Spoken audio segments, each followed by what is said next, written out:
नमस्कार, डेली 24 भारत देख रहे हैं आप। मैं हूं आपके साथ साहिल धोलिया। बुलेटिन की शुरुआत करेंगे। छत्तीसगढ़ राज्य सरकार ने किसानों को बड़ी राहत देते हुए धान खरीदी की तिथि को 2 दिन के लिए बढ़ा दिया है। यह घोषणा मुख्यमंत्री विष्णुदेव साय ने आधिकारिक रूप से की है।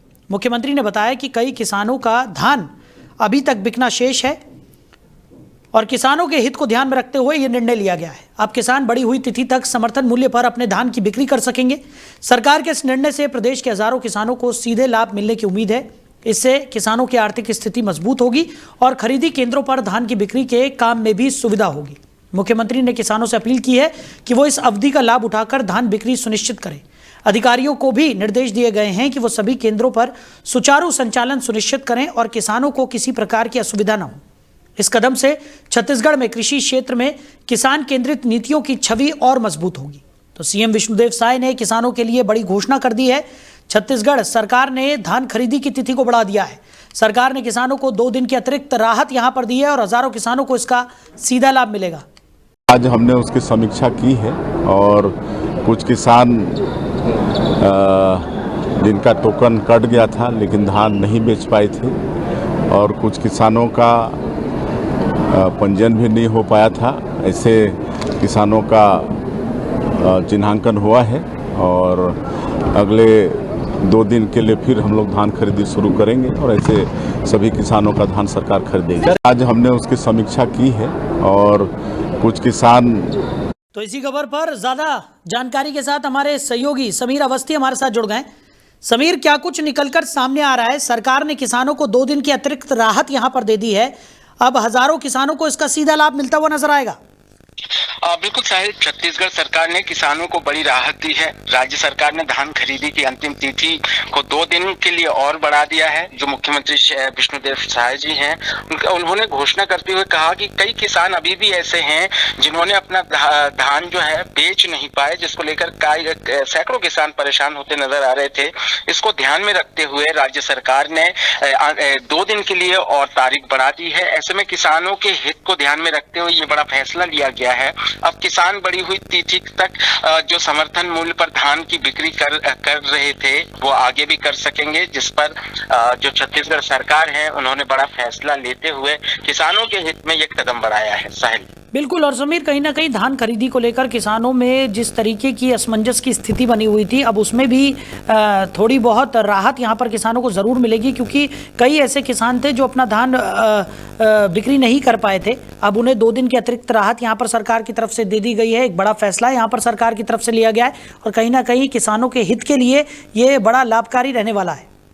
बिल्कुल साहिल, आमतौर पर देखा जाता है किसान जो अपने फसलों को किस तरीके से उगाते हैं, रात भर जागते हैं और उस फसल को जब बेचने के लिए पहुंचते हैं तब भी कतारें लंबी लंबी लाइन देखने को मिल जाती है। ऐसे में जो उनकी समर्थन मूल्य पर जो चाहे धान हो, गेहूं की फसल हो, जब किसान देने पहुंचते हैं तो समय काफी लग जाता है। ऐसे में जो समय सीमा निर्धारित की जाती है प्रशासन की तरफ से या सरकार की तरफ से, तो वो समय सीमा को ध्यान में रखते हुए ये सरकार ने फैसला लिया, क्योंकि किसान चिंतित हो रहे थे अपने फसलों को लेकर कि आखिर कैसे जमा हो पाएगा, क्योंकि सैकड़ों किसान अभी भी छत्तीसगढ़ प्रदेश में बचे हुए हैं जिनको धान जो है अब समर्थन मूल्य पर बेचना है। ऐसे में जो मुख्यमंत्री विष्णुदेव साय ने बड़ा फैसला लिया और किसानों को एक बड़ी राहत दी है कि जो किसान चिंतित में डूबे हुए थे, परेशान हो रहे थे, उनको राहत दी गई है। 2 दिन के लिए धान खरीदी की समय सीमा बढ़ा दी गई है। इससे किसान भी खुश है और चाहते हैं कि अगर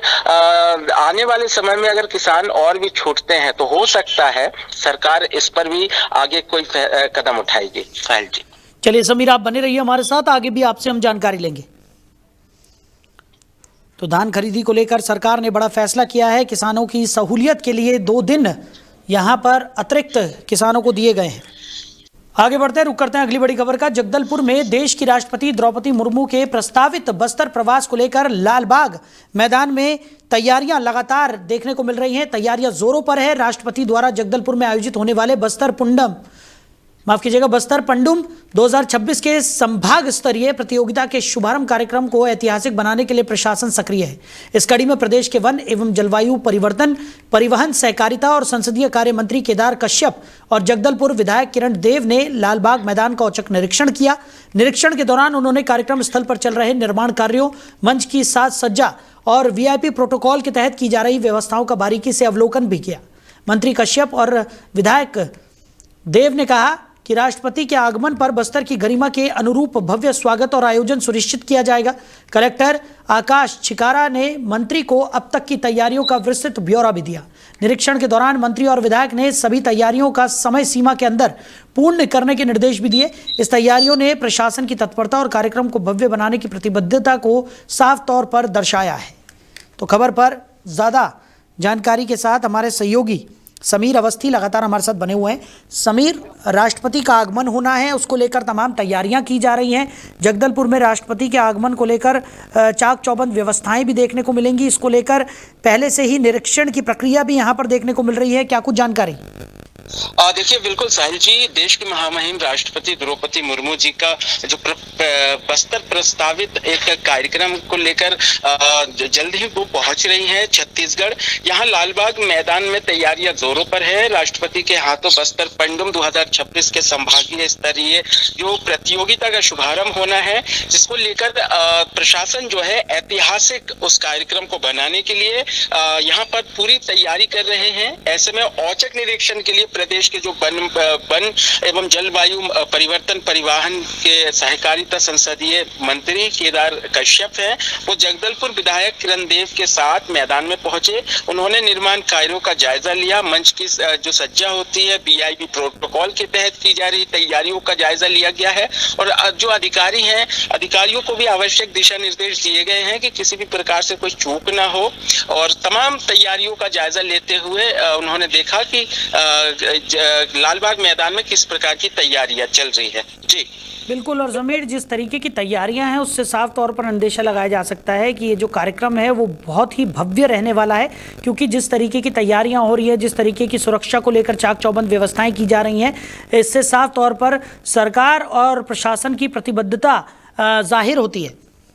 बिल्कुल, देखिए, मंत्री कश्यप और विधायक देव ने स्पष्ट किया है कि राष्ट्रपति के आगमन पर बस्तर की गरिमा के अनुरूप भव्य स्वागत और कार्यक्रम सुनिश्चित किया जाएगा। और साथ ही साथ जो जिला कलेक्टर हैं आकाश छिकारा ने भी इन सभी तैयारियों को लेकर जानकारी दी है और समय सीमा के भीतर सभी तैयारियों को पूर्ण करने के लिए जो कर्मचारी हैं, अधिकारियों को निर्देश दिए गए हैं और किसी भी प्रकार की लापरवाही यहाँ पर बर्दाश्त भी नहीं की जाएगी। इस प्रकार के सख्त निर्देश दिए गए हैं। साहिल जी, बिल्कुल।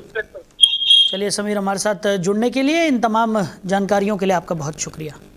वहीं भारतीय महिला क्रिकेट का उभरता हुआ नाम और अंतर्राष्ट्रीय खिलाड़ी क्रांति गौड़ मंगलवार को सुप्रसिद्ध धार्मिक स्थल बागेश्वर धाम पहुंची। ऑस्ट्रेलिया दौरे से पहले क्रांति ने धाम में माथा टेककर बागेश्वर बालाजी का आशीर्वाद लिया। इसके अलावा उन्होंने धाम के पीठाधीश्वर पंडित धीरेन्द्र कृष्ण शास्त्री से भी आशीर्वाद प्राप्त किया।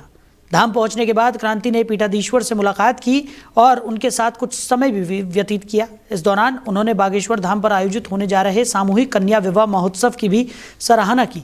पीठाधीश्वर धीरेन्द्र कृष्ण शास्त्री ने क्रांति के खेल प्रशंसा करते हुए उन्हें आने वाले मैचों में उत्कृष्ट प्रदर्शन की शुभकामनाएं दी। इसके अलावा उन्होंने क्रांति के मेंटोर विनय चौरसिया की भी सराहना की। इस मौके पर क्रिकेट और धर्म के बीच सकारात्मक संदेश देने का अवसर भी मिला। क्रांति गौड़ का ये दौरा उनके खेल और आध्यात्मिक विश्वास दोनों को दर्शाता है और उनके फैंस के लिए भी प्रेरणा का स्रोत बना है। पहले तो मुझे बहुत अच्छा लग रहा है। मुझे कभी भरोसा नहीं हो रहा है कि मैं आज गुरु जी से मिली हूँ। गुरु जी से मिलकर भी बहुत अच्छा लगा। हनुमान जी के दर्शन भी करे। हर साल लड़कियाँ, मतलब जो कन्या है वो बढ़ती जा रही हैं और गुरु जी जिस तरीके से कन्याओं की शादी कर रहे हैं हर साल, मैं चाहती हूँ कि इसी साल हर साल वो कन्याओं की शादी करते रहें। और सबसे अच्छी बात ये है कि जिनके पेरेंट्स कुछ चीज़ें अफोर्ड नहीं कर पाते हैं, जिनके पेरेंट्स नहीं हैं, तो गुरुजी उनकी शादियां करते हैं। तो अब सारी ऑल इंडिया को बहुत प्राउड फील हो रहा है और हम तो बुंदेलखंड से हैं, हमें तो बहुत प्राउड फील होगा। एंड देखा जाए कि उसमें 100 लड़कियाँ आदिवासी भी हैं, तो ये बहुत अच्छी बात है हमारे लिए, सबके लिए। और बस गुरुजी ऐसे ही अच्छे काम करते रहे और हम गुरुजी के साथ हैं। जय श्री राम। कैसा रहा? अभी कहाँ जा रही है? ऑस्ट्रेलिया कब? 6 को।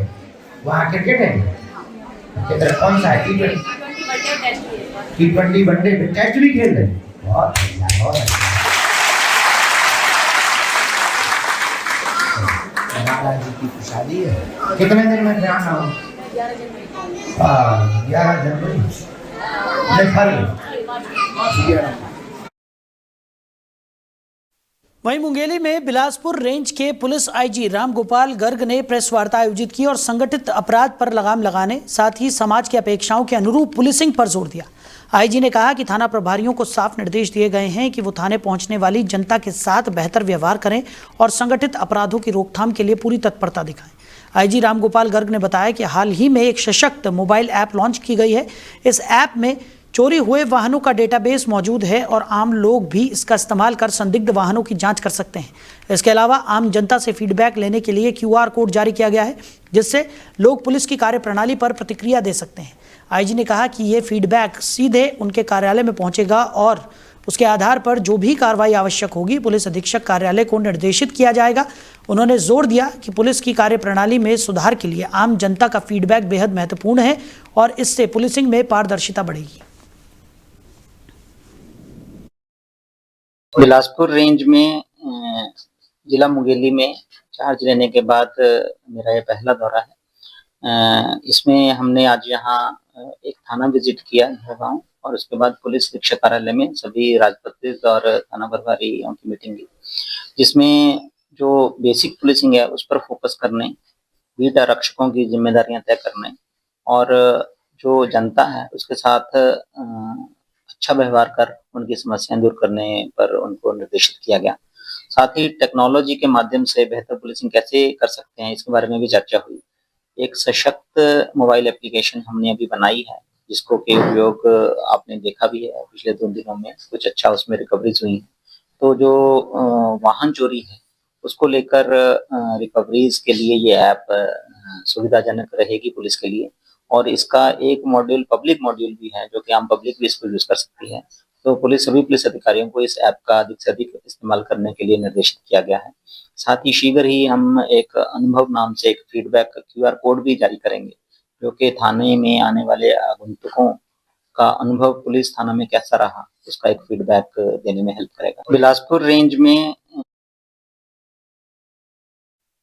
वहीं बलरामपुर कलेक्टर कार्यालय के सामने एक अनोखा धरना प्रदर्शन सामने आया है। दरअसल शिक्षक अपने छोटे बच्चे के साथ धरने पर बैठ गया।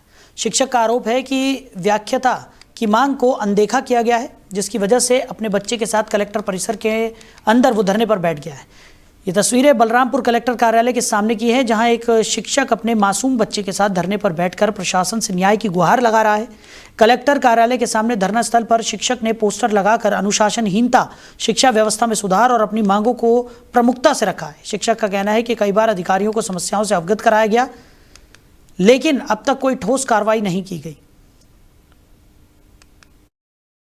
बाहर में बैठे हुए राम कुमार देवांगन पूर्व प्रभारी प्राचार्य बसंतपुर के हैं। इनका मांग है कि मुझे प्रभारी प्राचार्य का पद दिया जाए, जिसमें विभागीय जांच संस्थित है और उन्हें एक बातचीत करके उनसे मनाने का बात किया जा रहा है और इनकी जो मांगे हैं उसको उच्च कार्यालय को अवगत कराकर नियम पूर्वक कार्रवाई किया जाएगा। उसमें कमिश्नर साहब के द्वारा वो विभागीय जांच के लिए जारी किया गया है, जिसमें विभागीय जांच चल रहा है और जैसे ही विभागीय जांच कंप्लीट हो जाता है उनको नियमानुसार प्रभार दिया जाएगा। इनसे चर्चा किया जाएगा। चर्चा के दौरान जो भी चीज़ें होगा उनको मनाया जाएगा और मनाकर उनका धरना को समाप्त किया जाएगा। मैं धरना के रूप में भी और मांग दोनों के लिए बैठा हूँ। कुछ अनुशासनहीन और स्वेच्छाचारी जो व्याख्याता है उन्होंने अब मेरे को आए दिन अपमानित करते रहते हैं। मेरे को निलंबित भी करा दिए हैं और निलंबित कराने के बाद जब मैं पुनः मूलतः वापस आ गया फिर भी मेरे को लोग नियमानुसार प्रभाव नहीं दे रहे हैं और मेरे को अपमानित एवं प्रताड़ित कर रहे हैं। मेरे खुद अनुशासनहीनता कर रहे हैं और अनुशासनहीनता का समस्त आरोप मेरे ऊपर लगा रहे हैं। मैं ये चाहता हूँ कि मेरे को नियमानुसार विद्यालय का प्रभाव दिया जाए। जो अनुशासनहीन जो कृत्य किए हैं व्याख्याता जैसे अनंत यादव है, अरविंद गुप्ता है, वो लोग के ऊपर कार्रवाई किया जाए। वहीं सिंगरौली जिले के नवानगर थाने में सीआईएसएफ जवान हत्याकांड के एक आरोपी की संदिग्ध परिस्थितियों में मौत हो गई।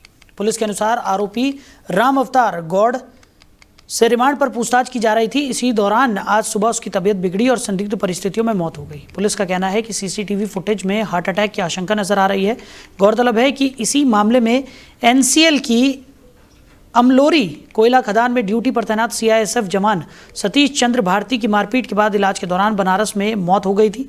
एसडीओपी राहुल सयाम के मुताबिक पोस्टमार्टम रिपोर्ट आने के बाद मौत की असली वजह स्पष्ट होगी। इस घटना के बाद थाने में हड़कंप मच गया है। पुलिस मामले की जांच में जुटी हुई है। इस मामले पर जिला न्यायालय से मजिस्ट्रेट नवानगर थाने और जिला अस्पताल पहुंचकर इस मामले पर पूछताछ कर रही है और मजिस्ट्रियल जांच भी जारी है। रिपोर्ट आने के बाद आगे की कार्रवाई की जाएगी। सीआईएसएफ मारपीट वाली घटनाक्रम में आरोपी रामावतार सिंह गौड़ उर्फ लंबू को छत्तीसगढ़ से गिरफ्तार किया गया था। कल माननीय न्यायालय पेश किया गया और 3 दिन की पुलिस रिमांड में लिया गया। आज सुबह लगभग 8 बजे अचानक उसके सीने में दर्द हो गया और उसको ट्रामा सेंटर भर्ती कराया गया, जहाँ इलाज के दौरान उसकी मृत्यु हो गई है। इस पूरे घटनाक्रम के लिए मजिस्ट्रियल जाँच बिठाई गई है और अभी मजिस्ट्रियल जाँच जारी है। नहीं, उसकी हालत गंभीर नहीं थी। कल ही उसको आज सुबह ही उसको सीने में दर्द हुआ है। सीआईएसएफ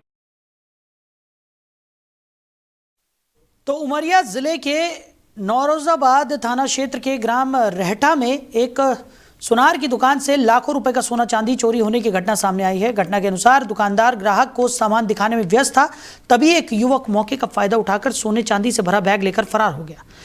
चोरी हुए बैग की कीमत करीब 6,83,000 रुपये बताई जा रही है। इसके अलावा चोर ने दुकानदार का मोबाइल फ़ोन भी ले लिया। सीसीटीवी फुटेज में चोर भागते हुए दिखाई दे रहा है। घटना के बाद इलाके में व्यापारी वर्ग में दहशत का माहौल बन गया है। पीड़ित दुकानदार कौशल प्रसाद साहू ने थाना नौरोजाबाद में रिपोर्ट दर्ज करवाई है। पुलिस ने कहा है कि मामले की जांच शुरू कर दी गई है और सीसीटीवी फुटेज के आधार पर आरोपी की पहचान करने की कोशिश की जा रही है। पुलिस ने स्थानीय लोगों और दुकानदारों से अपील की है कि संदिग्ध व्यक्ति या किसी भी जानकारी मिलने पर तुरंत नौरोजाबाद थाने में सुरक्षित करें। व्यापारी वर्ग इस घटना को लेकर चिंतित है और सुरक्षा बढ़ाने की मांग भी कर रहा है। से थैला सहित जो जेवरात थे, सोना चांदी, सब गायब हो गए। सर वो उसमें लगभग 5 किलो चांदी था, 25 ग्राम सोना था। पता नहीं वो मतलब घर जाने की जैसी तैयारी थी और इतने में जो तो मैं एक महिला से बात करने लगा तो पीछे से 2-3 मिनट के अंदर में लेके कोई अनजान और फरार। वहीं छतरपुर से एक खबर सामने आई है। शहर के सरस्वती शिशु मंदिर स्कूल की बस में बच्चों से धक्का लगवाने का वीडियो सोशल मीडिया पर तेजी से वायरल हो रहा है। वीडियो में देखा जा सकता है कि बच्चों को झांसी खजुराहो 4 लाइन गठेवरा ब्रिज के पास बस के धक्का लगाने के लिए मजबूर किया जा रहा था। स्थानीय लोगों का कहना है कि ये बस अनफिट होने के बावजूद लगातार शहर में दौड़ रही है, जिससे बच्चों की सुरक्षा खतरे में पड़ गई है। इस घटना ने आरटीओ की कार्यप्रणाली और बस संचालन की जिम्मेदारी पर सवाल खड़े कर दिए हैं। सरस्वती शिशु मंदिर प्रशासन की इस हरकत की न केवल स्थानीय लोगों ने आलोचना की है, बल्कि सोशल मीडिया पर भी विरोध दर्ज कराया जा रहा है। वहीं जिम्मेदार अधिकारियों ने मामले की जांच शुरू कर दी है और बच्चों की सुरक्षा सुनिश्चित करने के निर्देश दे दिए हैं। इस घटना के बाद माता पिता और अभिभावक शहर में बाल सुरक्षा को लेकर चिंतित हैं। स्थानीय प्रशासन को जल्द ही स्थिति पर कड़ी कार्रवाई करने की मांग करते हुए देखा जा रहा है। तो खबर पर ज़्यादा जानकारी के साथ हमारे सहयोगी समीर अवस्थी हमारे साथ जुड़ गए। समीर, स्कूली बच्चों से बस में धक्का लगाने का ये वीडियो सोशल मीडिया पर लगातार तेज़ी से वायरल हो रहा है, जिसने बच्चों की सुरक्षा पर भी सवाल खड़े कर दिए हैं। और सबसे बड़ा सवाल ये है कि इस तरीके से बच्चों के भविष्य के साथ खिलवाड़ कैसे किया जा रहा है।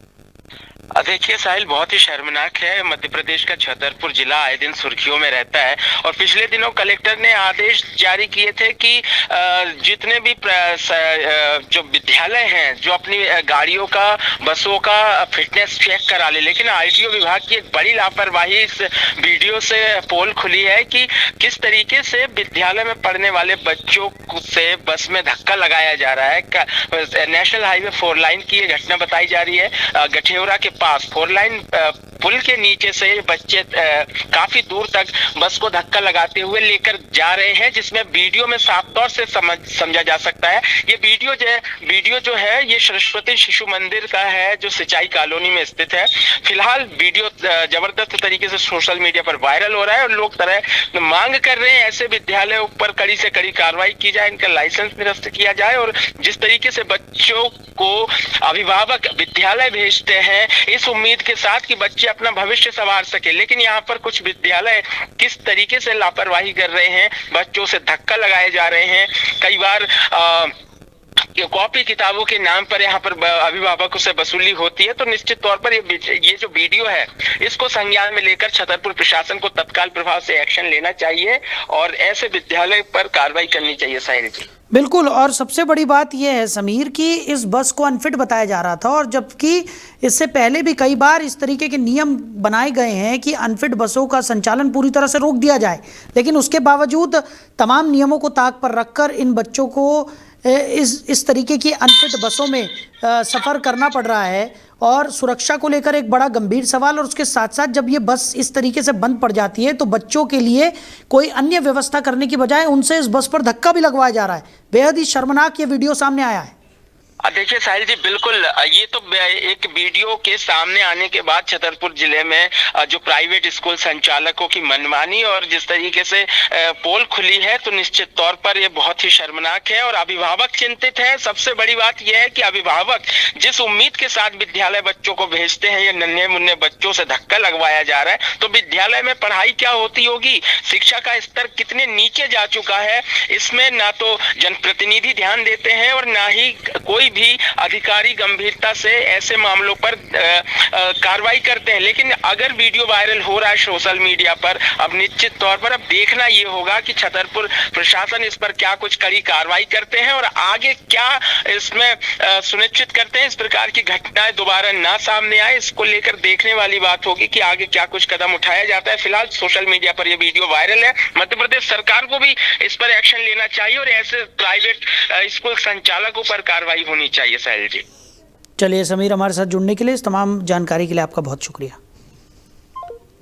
तो ये शर्मनाक वीडियो सामने आया है जिसमें स्कूली बच्चे बस में धक्का लगाते हुए नजर आ रहे हैं और सरस्वती शिशु मंदिर स्कूल की ये बस बताया जा रहा है कि बस अनफिट थी और उसके बावजूद बच्चों को इसमें सफ़र करने के लिए मजबूर किया गया। इतना ही नहीं बल्कि जब बस खराब हो गई तो बच्चों से इस बस में धक्का भी लगवाया गया।